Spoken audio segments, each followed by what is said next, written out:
Mheshimiwa Tundu Antipas Lissu anatarajia kufika katika viunga hivi kwa ajili ya kuzungumza na Watanzania.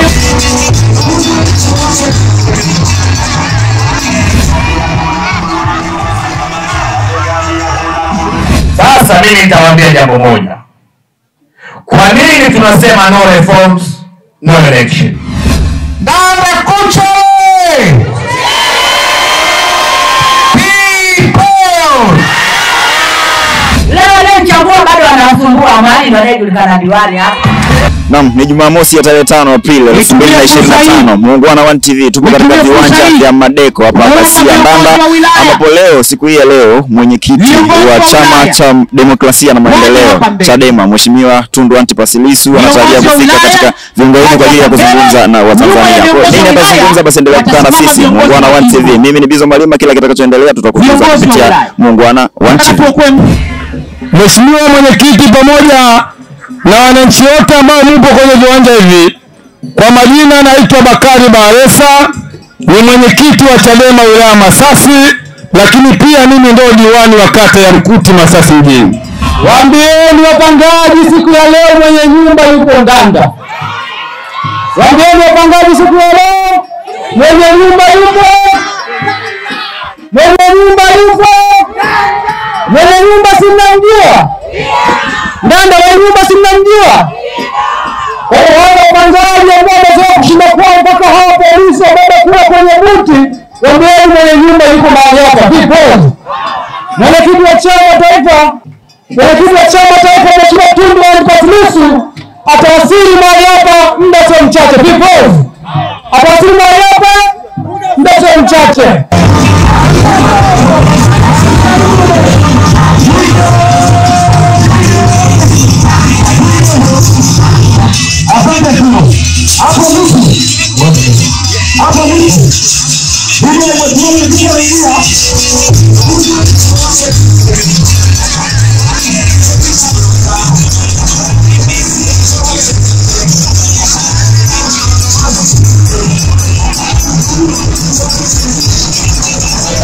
Hii ni Muungwana One TV. Tupo katika viunga hivi na taarifa zilizopo sasa hivi, mwenyekiti wa Chama cha Demokrasia na Maendeleo Chadema ndio tayari anawasili katika viunga hivi. Kwa hiyo tayari kwa ajili ya kumsikiliza kiongozi.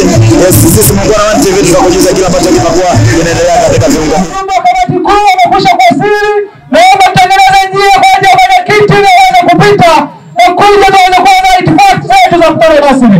Kuja tuomba mbele mheshimiwa mwenyekiti atapita kwa sababu ya wananchi wa ndani na kuja jukwani, taratibu nyingine ziweze kuendelea. Waliko huko? Ulipo! Ndio mpaka mwenyekiti ndio. Ndio mpaka mwenyekiti.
Yeyote ambaye anadhani kwamba hicho sio akifai, basi huyo hamtumikii Mungu aliye wa kweli.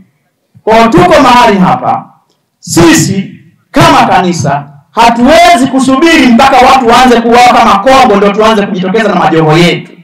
Wengine tumejitokeza sasa kwamba tunaweza tukazuia vita kama ya Kongo kwa kuandika katiba mpya, kwa kuwa na tume huru ya uchaguzi na kwa kuwa na mifumo huru ya uchaguzi na kukomesha utekaji, kukomesha uuaji, kukomesha maonevu katika nchi yetu. Kama unaamini hayo, punga mkono, sema amina.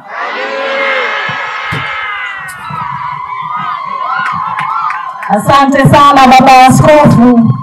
Kazi ya kutafuta ukombozi sio kazi ya Chadema peke yake, ni kazi ya viongozi wa dini, ni kazi ya mapolisi, ni kazi ya wananchi. Wananchi tushirikiane kutafuta ukombozi na uhuru wa kweli wa nchi hii. Naomba sasa nimkaribishe mama yetu, dada yetu, Mama Amwali. Ni mkazi wa Ndanda, mtakuwa mnamfahamu, na kwa wale ambao hamfahamu, DJ naomba tumuinue Mama Amwali aongee jambo na watu wa Ndanda. Karibu sana. Mbele yangu Chadema nitakulinda mpaka kufa. Mbele yangu Chadema nitakulinda mpaka kufa. Ndanda mupo? Bado sijasikia. Nataka mheshimiwa mwenyekiti taifa Chadema, sio mwingine, Tundu Antipas Lissu, mwenye maono, ambaye alipigwa risasi 16. Nasema hivi, bado sijasikia. Nataka mheshimiwa mwenyekiti taifa, popote pale alipokuwepo, asikie, ambaye alipigwa risasi 16 alikufa, lakini Mungu akasema bado wakati wako, akamfufua sawa sawa. Ndanda mupo? Kwa majina naitwa Constantia Bernard Ng'ombo, lakini jina maarufu Amwali. Ni diwani mstaafu, lakini nina miaka 10 ya udiwani, na 20 niligombea, nilishinda, lakini sikutangaza. Sawa sawa. Sisi wananchi wa Ndanda tunasema no election, no reform. No reform, no election. Maana yake ni nini? Bila mabadiliko hakuna uchaguzi. Ndugu zangu, kwa nafasi nyingine mpaka sasa hivi mimi ni mwenyekiti baraza la wanawake mkoa wa Mtwara. Mheshimiwa mwenyekiti, karibu sana. Umati huu unaoona hayupo aliyepakiwa kwenye bodaboda wala karanjinga wala trekta, wamekuja wenyewe. Na taarifa hii imekuwa ya ghafla, tumepata jana. Uongo kweli? Mngetupa wala siku 3 na mkutano ungefanyika jioni, hapa palikuwa hapatoshi. Kwa hiyo tunakaribisha sana. Ndugu zangu, sisi Wanandanda tunasema bila mabadiliko ya katiba au sheria ya uchaguzi hakuna uchaguzi. Maana yake ni nini? Wananchi kuna vipenzi wao ambao wanachagua, lakini wanakuja kutangazwa sio sahihi. Leo ndio shida tunayopata. Uongo kweli? Mimi mheshimiwa mwenyekiti nina kesi toka tarehe 6 mwezi wa 11. Wanasema kesi ya uchechezi. Nilifunga barabara, nikahamasisha wananchi eti kisa kudai korosho zetu. Lakini umati huu siku leo walikuwa kidogo, walikuwa zaidi ya 1000. Tumeshtakiwa watu 3 kwa ajili sisi ni Chadema, lakini wanalenga mali. Ninyi polisi mlikuwepo na mliona umati ule, kasi yao inanisumbua. Na kuna kipu na wapo watu wale ratibu. Kudai haki yake mtu sio kosa. Wakulima sisi tunasumbuka. Zaidi ya minada 4 hakuna iliyolipwa. Lakini wenzetu mikoa ya Lindi, Mtwara walilipa mara zote.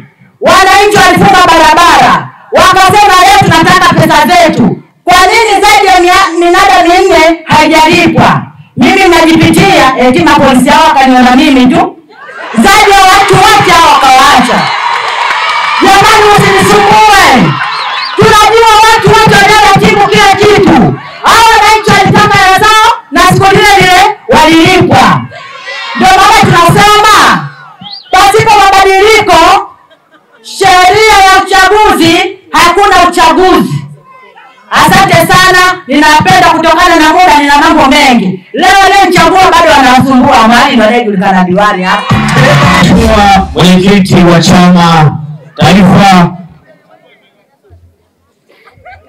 viongozi wa kamati kuu walioko mara hapa kiongozwa na mwenyekiti wa kanda ya kusini kaka yangu Mayala, jumla ya kamati kuu God bless Lema, viongozi waandamizi mbalimbali wa chama mlioko mara hapa, asalamu alaikum. People,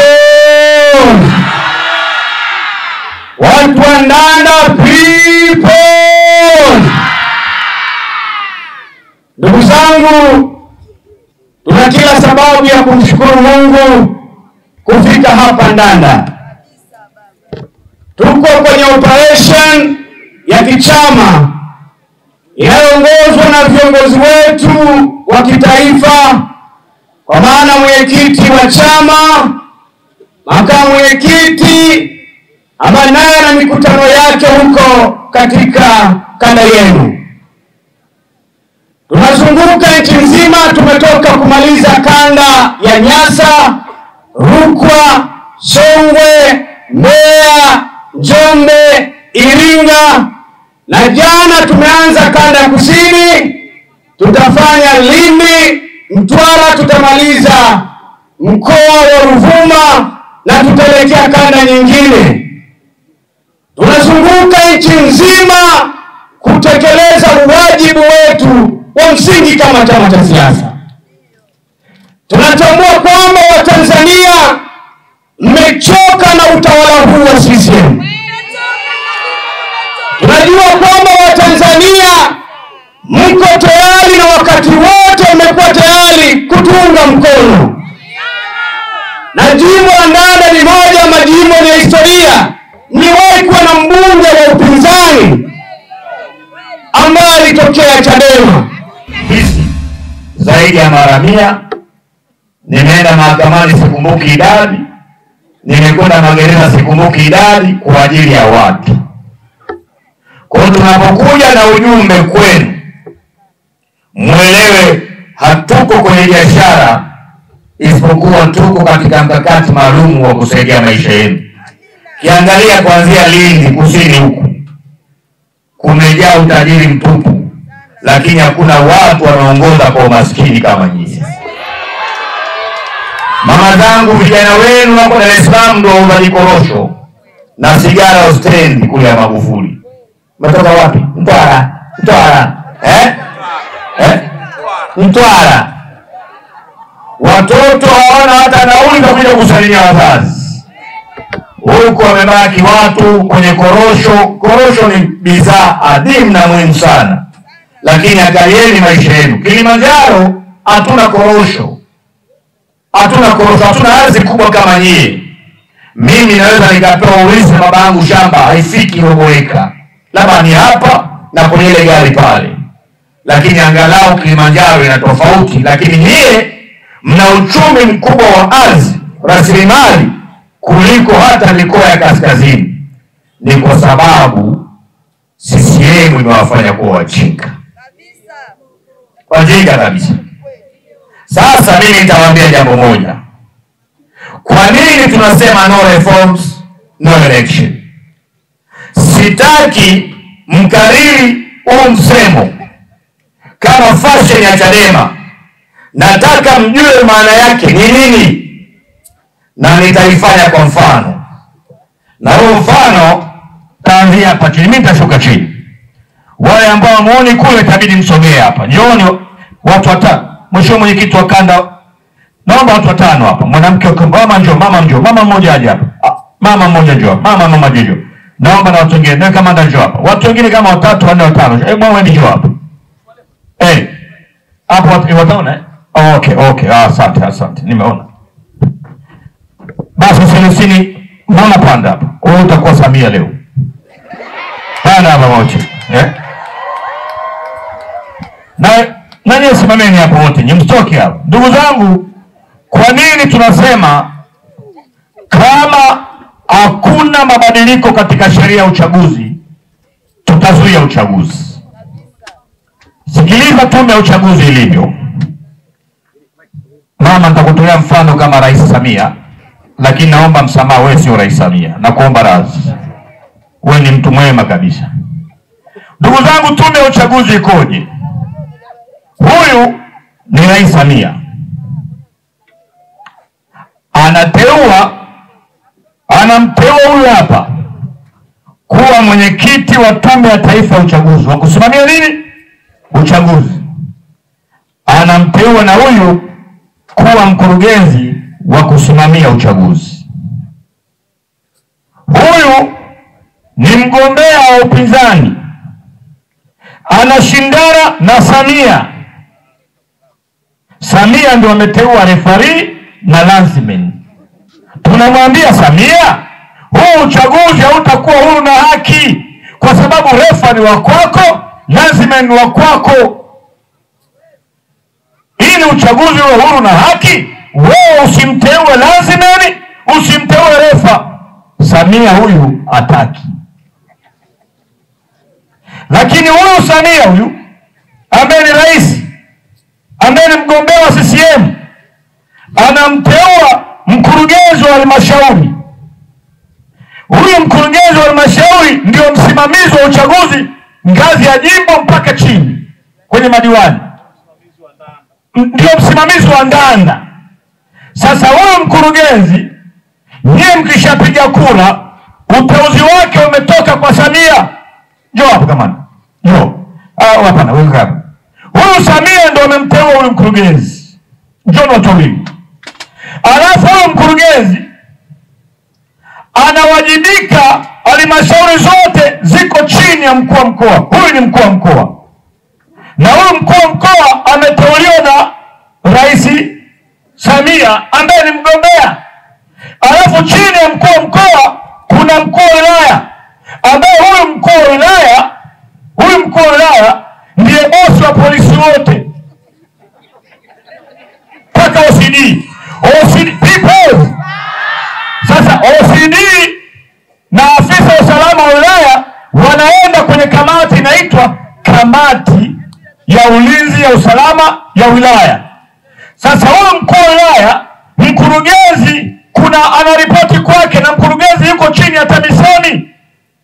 TAMISEMI hiyo tunaosema yuko chini yake, waziri wa TAMISEMI ni mkwe wa Rais Samia, yani Mchengerwa ameoa mtoto wa Samia. Alafu huyu mkuu wa wilaya yuko hapa. Huyu mkuu wa wilaya ni mjumbe wa kamati ya siasa ya wilaya ya Chama cha Mapinduzi. Hao wote ndio wanaosimamia uchaguzi wa kumwangusha bosi wao Samia. Inawezekana? Ndio, mnaelewa? Yaani hao wote, mkuu wa wilaya ameteuliwa na nani? Samia. Huyu ndio anashughulika na askari hawa. Anatakiwa eti asaidie Samia kushindwa. Inawezekana? Unakuja mkuu wa mkoa, huyu anaongoza mpaka RPC. Huyu naye pia ameteuliwa na Samia. Wewe ni nani bwana? Huyu mwenyekiti wa tume wa taifa, ambao hao wengine wote waripoti kwake, ameteuliwa na Samia, Mama Abduli. Wewe nani? Mkurugenzi mkurugenzi wa tume ya uchaguzi ameteuliwa na Samia. Huyu mkurugenzi wa halmashauri ya Ndanda ameteuliwa na Samia. Tunamwambia Samia hivi, huu ni utapeli. Hapa hawawezi kusimamia uchaguzi uko huru na haki. Piga chini hawa, tuwe na watu huru. Hawataki. Ndanda kuche! Hiyo wanaisikia Lindi kweli? Hiyo hawajaisikia Lindi. Nataka waisikie Lindi, sawa sawa? Ndanda kuche!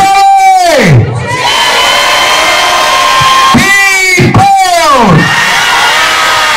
Na huko people! Na kule nyuma people! Baba mpo! Asante sana wapendwa wangu wa Ndanda. Nimefurahi kurudi nyumbani. Nani anayebisha kwamba hapa sio nyumbani? Miaka ile sinaikumbuka. Miaka ile tulikaa hapa kwa sababu kuna watu walitaka kutunyang'anya mbunge tuliyemchagua. Walitaka kutunyang'anya mbunge wetu.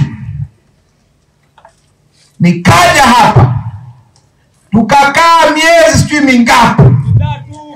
Kila siku tunakwenda Masasi na kina mama wa Ndanda na kaka zangu wa Ndanda na baba zangu. Kuna mzee mmoja kwetu mwenye nani sijui, huyo bado yupo. Poleni sana. Tulikaa hapa miezi mitatu kumpigania mbunge wetu, kumpigania kiongozi tuliyemchagua sisi wenyewe, tuliyemchagua kwa mapenzi yetu, aliyepata baraka za kura zetu. Tulikaa hapa na mimi hapa ni nyumbani vile. Sasa miaka 9 imepita. Na hiyo miaka mnafahamu mambo mengi sana yametokea. Mengine sio ya kukumbushana kwa sababu ni mabaya sana. Lakini Mungu wetu ni mwema. Tumekutana tena. Nimekuja nyumbani. Na washukuruni kwa mapokezi haya ndugu zangu wa Ndanda. Na washukuruni sana. Tulimpigania mbunge wetu tukashinda.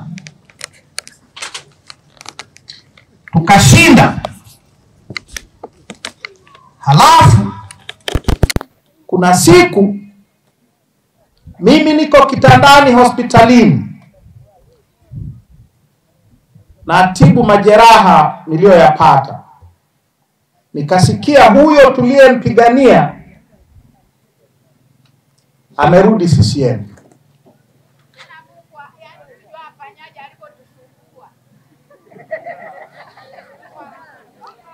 Nikasikia amerudi CCM. Nilijisikia vibaya sana. Nilisikitika sana. Lakini nyie wananchi wa Ndanda mnafahamu, kwenye maisha haya unapoteza. Unapata mtoto anapotea, inakufanya uache kutafuta mtoto mwingine.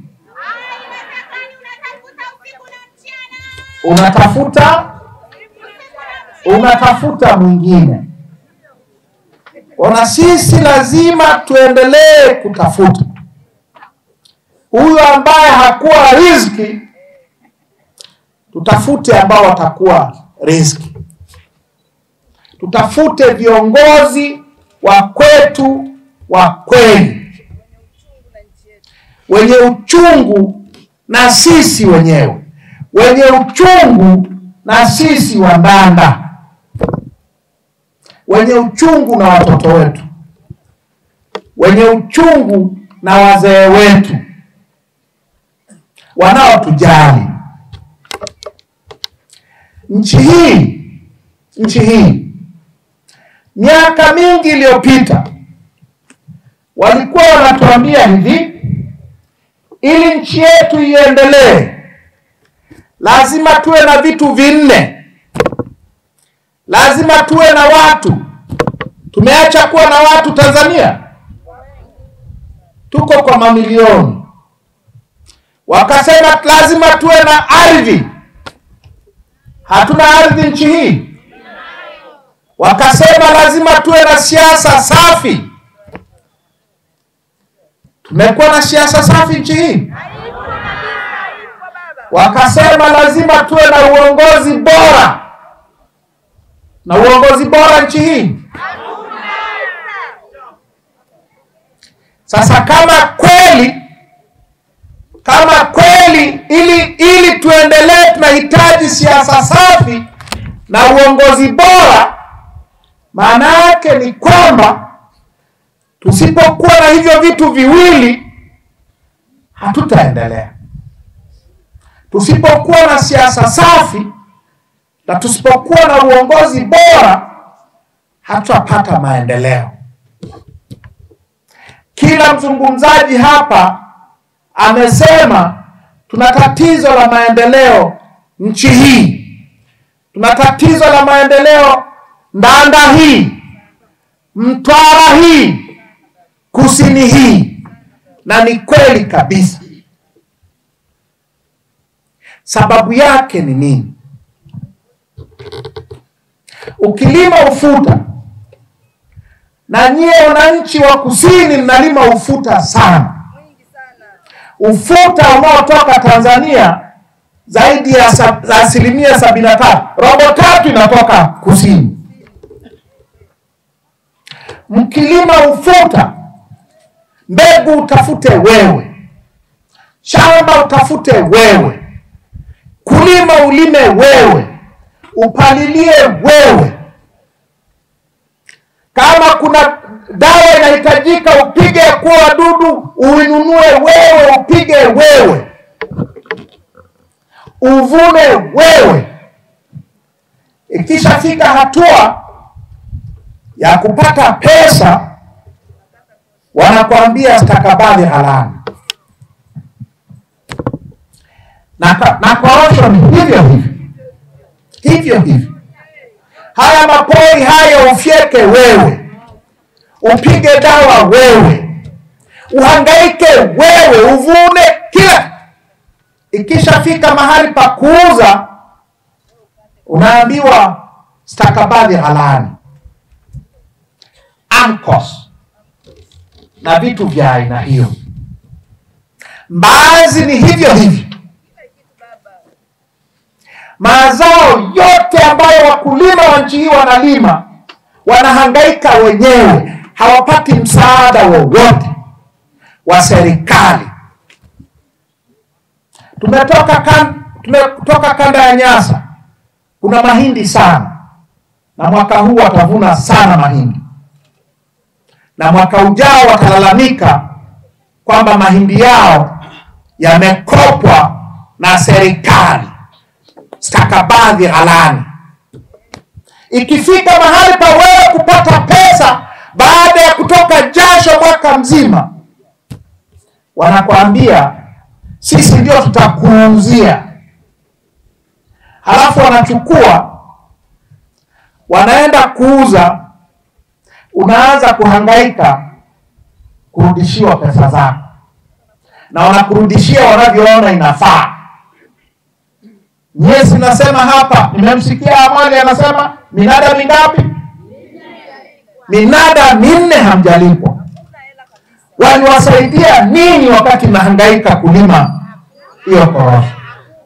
Sasa yote hiyo inatokana na aina ya siasa tulizo nazo, inatokana na aina ya uongozi tulio nao. Unavyopanda ndivyo utakavyovuna, na kwenye uongozi ni hivyo hivyo.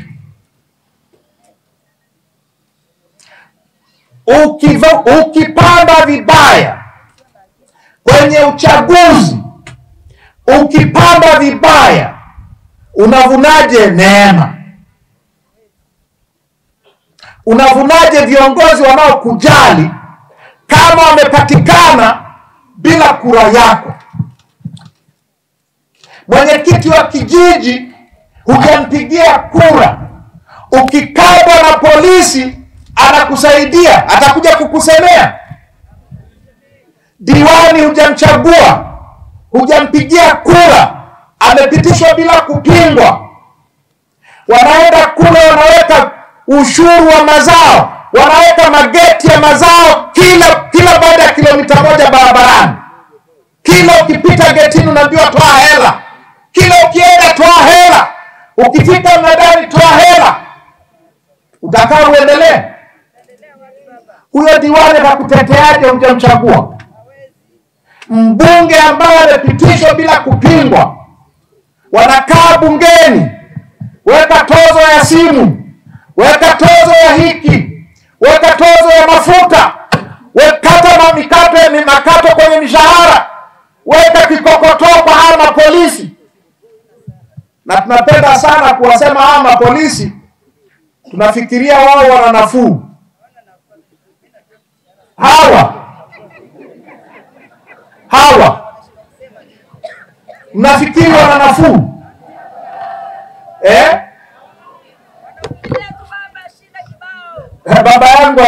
Baba yangu mdogo alikuwa askari polisi. Alipokufa alizikwa na serikali. Ama polisi wetu atuombei mabaya, lakini akifa anajizika mwenyewe. Kila mwezi wanakatwa mishahara hapo. Wana mfuko unaitwa mfuko wa kufa na kuzikana. Na kazi wanazofanya askari sio kazi rahisi. Ni kazi za hatari tu. Halafu akifa hata kuzikwa na serikali hapana, anajizika mwenyewe. Na hizo pesa zinaliwa vile vile na wakubwa wao. Nimegombea urais. Mimi naogopa uchaguzi. Nazungumza haya kwa sababu naogopa uchaguzi. Hii lugha ngumu inaizungumza kwa sababu sipendi uchaguzi. Nazungumza haya kwa sababu haiwezekani tena kupata viongozi tunaowataka kwa kutumia kura. Kura zetu hazina thamani tena. Hawazithamini tena. Wakiandikisha wapiga kura wanaandikisha watoto, wanaandikisha marehemu, wanaandikisha watu wasio kuwepo. Ni uchafu mtupu.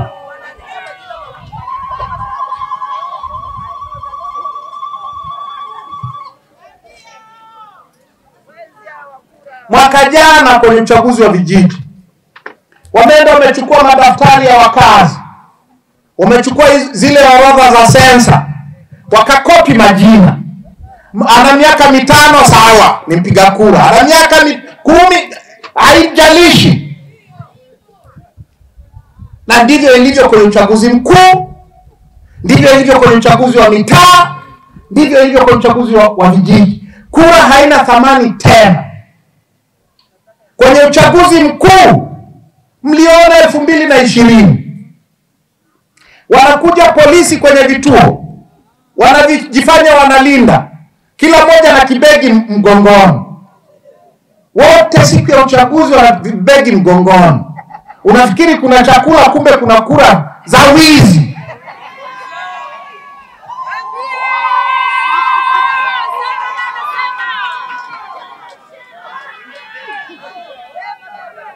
Nasema uongo?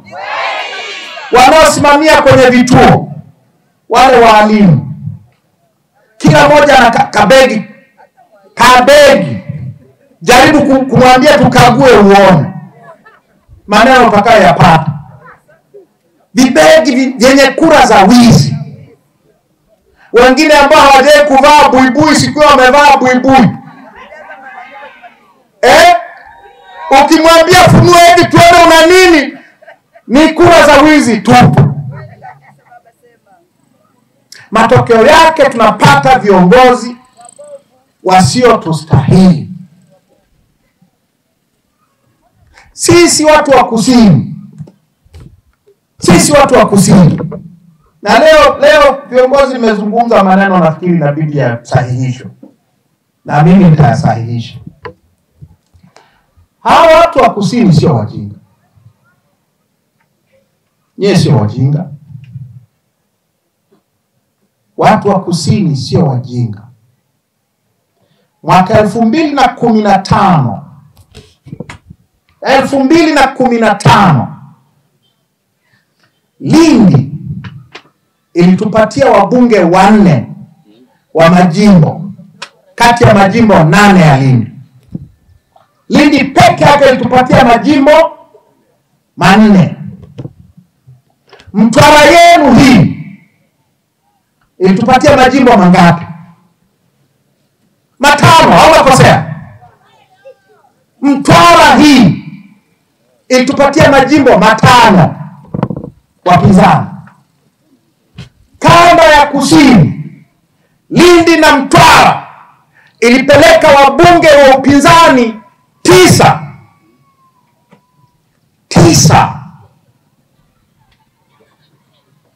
Nani anayeweza kusema hawa watu wa kusini hawajui wanataka nini? Nani anayeweza kusema maneno haya? Halmashauri ya Mtwara haikuwa ya kwetu? Ilikuwa ya kwetu. Mzee namba 1 na Mangaya, samahani. Watu wa kusini sio wajinga, ila kama ilivyo nchi nzima tulitembelewa na nguvu kubwa ajabu. Tuliletewa nguvu ambayo tulikuwa hatujawahi kuiona. Nyie watu wa kusini hamkuletewa jeshi mkaibiwa korosho zenu kwa mtutu wa bunduki. Haikuwa hivyo. Haikuwa hivyo. Jeshi limekuja, jeshi la wananchi linaitwa jeshi la wananchi wa Tanzania, jeshi la ulinzi wa wananchi wa Tanzania. Wakaja na magari ya kivita, wana silaha za kivita, wanaingia kwenye nyumba za wananchi, wanaiba korosho zao kwa nguvu. Naongeza chumvi. Kuna kipindi mkasema gesi yetu haiwezi ikaenda Dar es Salaam wakati sisi hatuna lolote. Hamkuletewa jeshi? Hamkuletewa jeshi? Kwa nani anayesema wananchi wa kusini ni wajinga? Hiyo ina ukweli kiasi gani? Wote tuliletewa kitu ambacho hatujakiona. Tuliletewa kitu ambacho hata mie na ujanja wangu wote nilikuwa sijawahi kuona vitu vya aina hii. Watu hawakuuawa. Mie mwenyewe nilipokuja hapa nilikuwa natembea hivi leo. Leo nikitaka kupanda ngazi hapo inabidi nibebwe. Nilikuwa nabebwa mie kuja kwenye mkutano. Nilikuwa mtu mzima.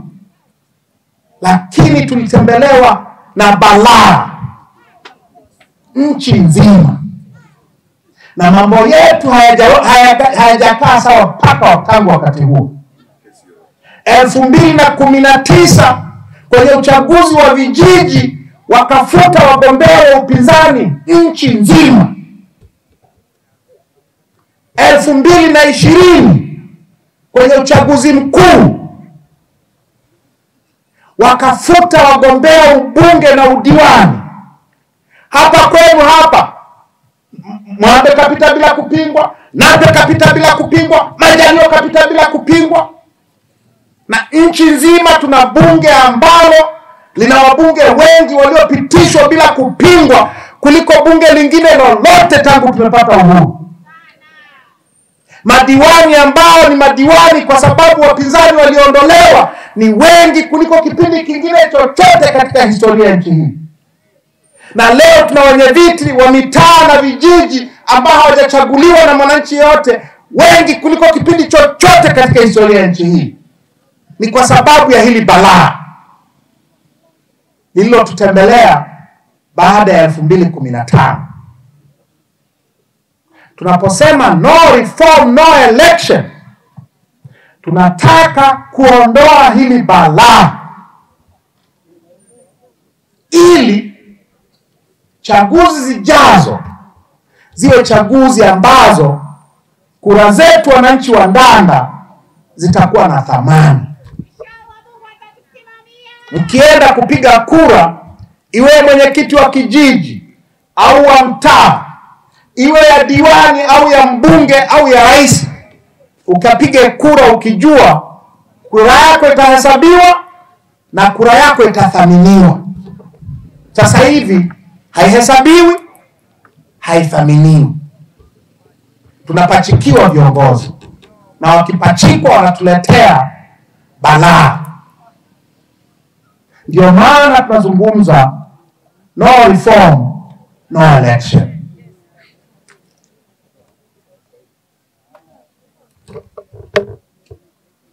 Tunataka chaguzi za aina gani?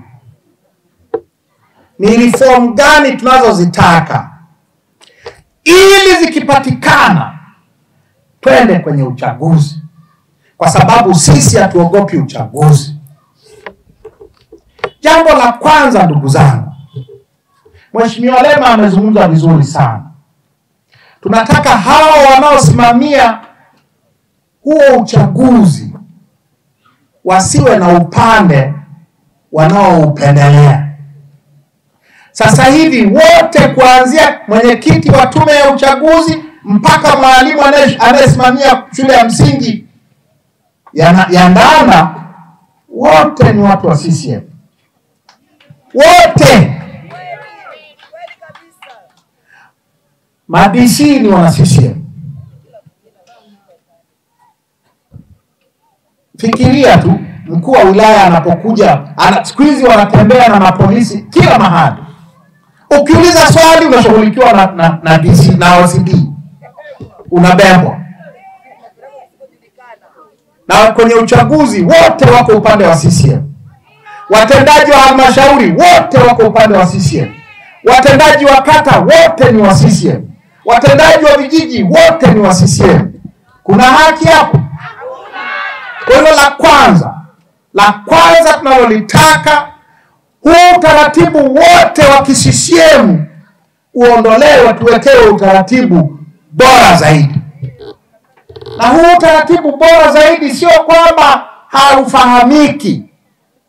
Ndugu zangu, kabla hivi vyama vyetu havijaanzishwa, kabla Chadema haijaanzishwa, Rais Mwinyi aliunda tume ikaongozwa na jaji mkuu miaka hiyo marehemu Francis Nyalali.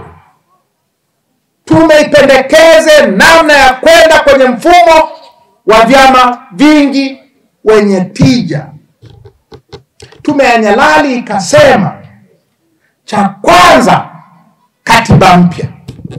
CCM wamekataa katiba mpya tangu mwaka 92 jaji mkuu Nyalali alipowaambia. Jambo la pili, Nyalali akasema, ili twende kwenye mfumo bora wa vyama vingi tunahitaji tume huru ya uchaguzi. Mwaka 92 wamelikataa, tangu mwaka 92 mpaka hapa tulipo. Na sio Nyalali tu. Mwaka 98 akaja jaji Kisanga, teuliwa na Mkapa, kapendekeza hivyo hivyo. 2003 akaja jaji Mark Bomani, kateuliwa na Mkapa tena, kapendekeza hivyo hivyo, kakataliwa. 2012 mpaka 14 waziri mkuu Joseph Sinde Warioba, tume ya Warioba, Kikwete kapendekeza hivyo hivyo, kapuuzwa. Hii serikali na CCM imepuuza tume walizozianzisha wenyewe. Nchi yote hii tutaikanyaga. tutakuwa na uwezo wa kuzungumza na kila Mtanzania, na Mungu anajua tunahitaji kuzungumza na kila Mtanzania. Kwa hiyo niwaombeni ndugu zangu, niwaombeni msijifikirie kwamba sasa mimi kamnyie haka kana maana gani. Ni tone moja yakiwa mengi yanaitwa mvua. Sawa sawa. Wanaombeni mjitolee.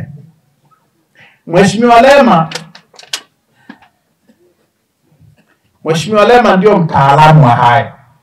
Hebu naomba urudie tena namna ya kuchangia. Namba, naamini utakuwa umejifunza vitu vingi na nafikiri umeelimika vitu vingi pia. Mheshimiwa mwenyekiti wa Chama cha Demokrasia na Maendeleo Chadema, Mheshimiwa Tundu Antipas Lissu ndio huyo kwa wakati huu anaondoka kuelekea huko ambako anaelekea kwa ajili ya ziara ya kusini huku mwa Tanzania. Tulikuwa hapa sisi Muungwana One TV kukuletea kile ambacho kilichoendelea katika maeneo haya. Kwa muda wote huo ulikuwa na Mbizo Malima na hii ni Muungwana One TV. Subscribe katika YouTube channel yetu ya Muungwana One TV ili kupata kile ambacho kitakachoendelea katika ulimwengu huu. Muungwana One TV, ulimwengu wa habari.